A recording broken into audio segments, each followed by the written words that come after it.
can foresee a potential and very serious problem based entirely on your personal views. But I can also offer you some guidance based on actual case law that might be reassuring.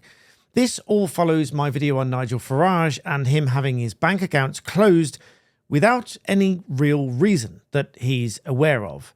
So for more on this, please stay tuned.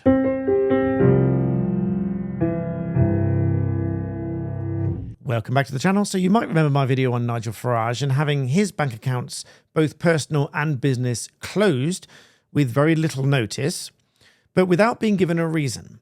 Now this happens because the banks can do this. It's enshrined both in the terms and conditions and in various bits of legislation.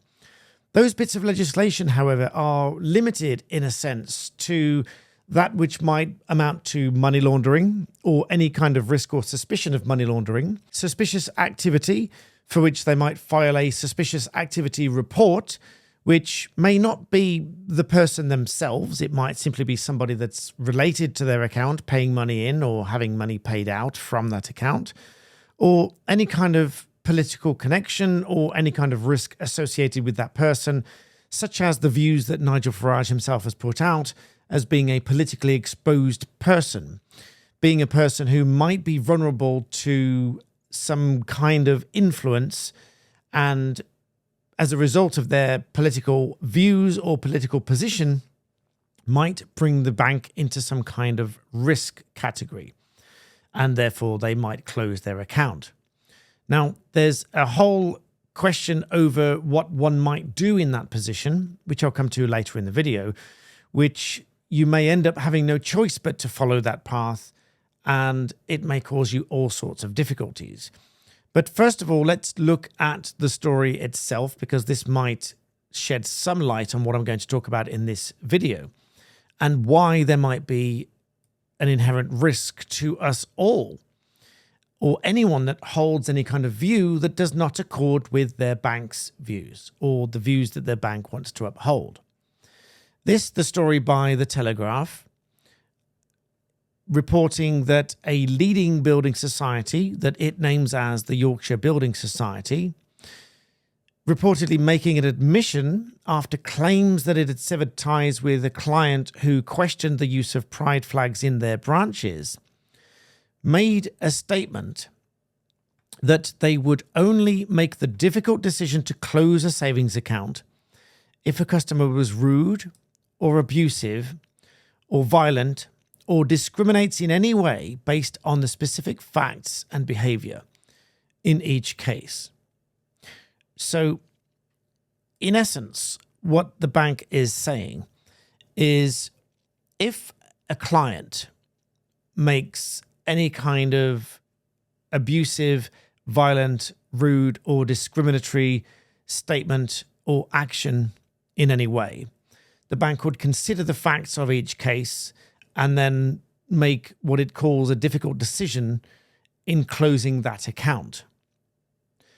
But of course, discriminatory views or behaviors might well be subjective. But of course, those views that might be discriminatory in one sense might be upheld to be a philosophical belief worthy of protection on another assessment. Now, for that, I'll bring you to briefly look at the Mayor Forstatter case, in which certain views that were accused of being critical were indeed upheld to be a philosophical belief worthy of protection by the Employment Tribunal. And as a result of which, Mayor Forstatter was awarded £106,404 in compensation after the Centre for Global Development was found to have engaged in unlawful discrimination against her in its decision not to offer her an employment contract or to renew her visiting fellowship.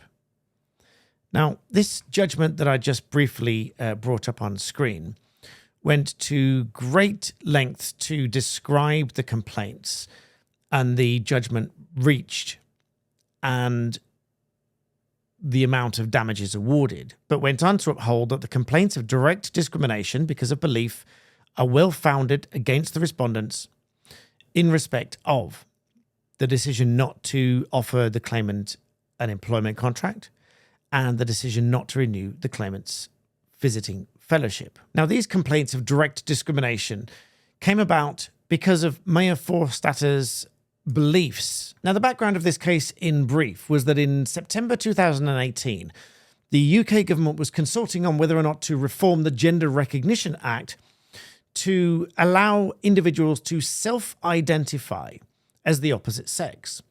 Mayor Forstatter started to tweet about this subject and then was subjected to an investigation, lost her job, and was not offered a renewal of the contract. She therefore brought a claim for direct discrimination, harassment, and victimization. She initially lost the preliminary hearing in December 2019 on the basis that a gender-critical belief, which this was judged not to be worthy of respect in a democratic society. However, this was appealed, and in June 2021, that original judgment was overturned by the Employment Appeal Tribunal. This created a legal precedent that people should not face discrimination or harassment at work or as users of a service because of their beliefs about sex and gender identity. As a result of this overturning of that preliminary decision, there was a full merits hearing in March 2022, at which the tribunal recognised that Mayor Forstatter had been entitled to criticise those holding an opposing view and had done so legitimately. So in other words, she was entitled to criticise those who held the opposite view to her. Her view being that those who are male identifying as female are not actually female, and vice versa. Those who are born female identifying as a man are not actually a man. Those were held to be gender-critical beliefs, and although initially not judged to be worthy of respect in a democratic society, having been overturned, those are now philosophical beliefs that are protected as philosophical beliefs under the Equality Act. So how does that relate to the Nigel Farage case and anything to do with banking? Well, let's go back to this banking case once again and this report by The Telegraph. This statement from The Telegraph about the Yorkshire Building Society that said, albeit a difficult decision, may close a savings account if a customer is discriminatory in any way, based on the specific facts and behaviour. Now, not to say that this is the Yorkshire Building Society doing what I'm about to hypothetically suggest, but if a bank were, hypothetically, to close an account based on the views or what it calls discriminatory views of one of its clients, and those being, for example, gender-critical views, so in other words, if a client, a customer of the bank, held a gender-critical view such as that of Mayor Forstatter, being that a man identifying as a woman is not really a woman and a woman identifying as a man is not really a man, if the bank chose to close that account based on those views, then based on this tribunal ruling, which is a precedent, that would be discriminatory against that customer. In other words, it would be unlawful for the bank to close an account based on a customer holding those views. So if a customer were to express those views in a legitimate way, as in not to be beyond the bounds of what should be acceptable, certain things are clearly not acceptable, which I don't need to go into in this video. So if it's not beyond the bounds of what is acceptable, then a client should be able to express those views in a democratic society. And if holding those views, they are to be philosophical and protected views under the Equality Act, then the bank may well be discriminating, ironically, against a customer that holds those views, which it deems to be discriminatory. And if that's the case, then the bank is open to damages, much the same way in that the think tank, the Centre for Global Development, was liable to Mayor Forstatter in this tribunal case. But how does this help Nigel Farage or anyone else in his position if they suspect that their account has been closed due to their political views? Well, here's where we get into a real difficulty and, in my view, a serious problem. Because if the bank were to simply assert that they've closed the account on some kind of security risk, money laundering risk, or otherwise terrorist connection risk, or any of the other kind of fraudulent heads of reasons for closing an account, then they would not be allowed to disclose these to the customer because they are prohibited from tipping off. They are not allowed to tell a customer, even if it's not that customer who is responsible for the wrongdoing, if it's someone connected to the customer that's responsible for the wrongdoing, they are not allowed to tell the customer that there is a suspicion of wrongdoing by anybody connected to that account in any way whatsoever. So the bank could, in theory, hide behind these reasons for not disclosing those reasons. But what if such a customer were to bring a claim for discrimination against the bank on the basis that they believe that they've been discriminated against because of their views? Then there is only one possible outcome to that. And that is that the bank faces a choice to firmly assert that they have some reasoning based in money laundering, terrorism, or fraud that they can't disclose, or to disclose that they have, in fact, reasons to disagree with this customer's political views, and that that's the reason they closed the account. Now, if it's the latter, based on this tribunal ruling, it is quite likely to be discriminatory and unlawful, and the bank would be open to damages. If it's one of the former, i.e. money laundering, terrorism, or fraud, then the bank would quite clearly assert that they can't provide any more information because they are prevented from tipping off and providing that information for the rules around money laundering and tipping off and so on. But that may not be the end of the matter. It would be for a court to decide whether it wants to hear more substantive reasoning, more substantive evidence to support the bank's assertion that these are the real reasons. And in extreme cases, the court may order that hearings are heard in camera, which means in private, meaning that it is not open to public reporting. I have had cases in fairly severe circumstances that the court has been closed off to the public gallery cleared, reporters expelled, and the court session held in camera. And in the judge's words, how long we remain in camera for will depend on what you say next. And the court remained in camera long enough for me to express the severity of the situation that my client was facing, for the court to remain in camera, for the court to hear this evidence, this testimony, albeit on submissions through me, that this was a sufficiently serious issue for the court to hear it privately.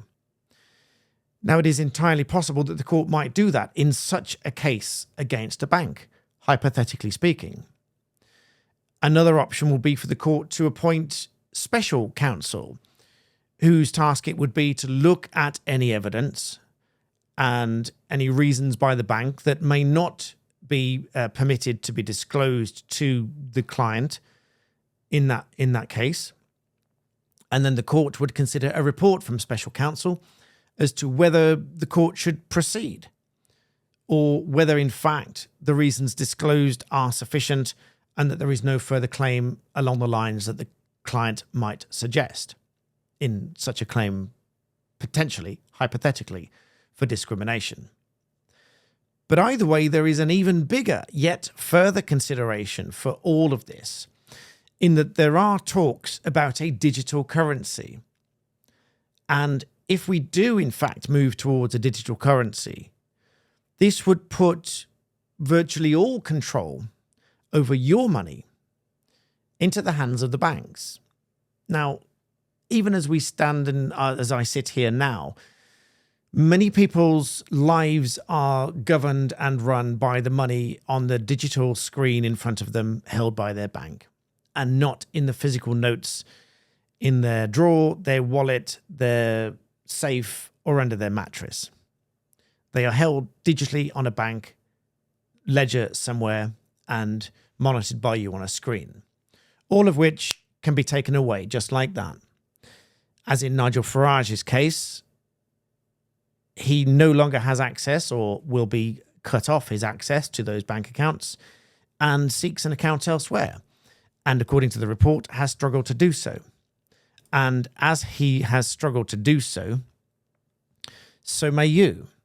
So in any situation like this, if you are found by your bank to have views that it considers discriminatory, that it disagrees with, the bank may choose to close your account, which may be discriminatory, ironically, against you.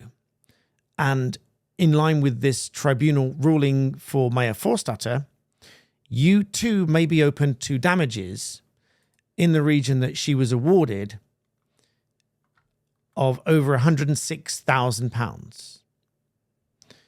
So I hope you find this video interesting. I do hope you take it seriously, because these are fairly serious times in that everyone's lives are controlled digitally by a number on a screen representing the money that you have in your accounts and the money that you owe. Not forgetting the right of set-off that banks have. If you have 10,000 in savings but 15,000 in debt, the bank can take away your 10,000 and offset it against your debt, and then say, we're closing your accounts, but you still owe us the £5,000. So not only have you lost your savings, well, lost in inverted commas, against the debt that you owe, but you still owe the 5,000, and you don't have any access to any real money as such, because the bank's closed your account. So I hope you take this seriously. Leave me your thoughts and comments in the box below, because this is a serious issue that will affect us all. And dare I say it, based on your individual, very subjective views. Whether someone else agrees with your views or not is and should be entirely separate from your bank account and what you do with your money. So as I said, please leave me your thoughts and comments in the box below. Please do subscribe and hit the like button and the notification button so you get updates for future videos if you find this interesting in any way useful. I would appreciate that, because I would like to continue talking to you about these very serious issues. So in the meantime, thank you for watching, and I'll see you next time.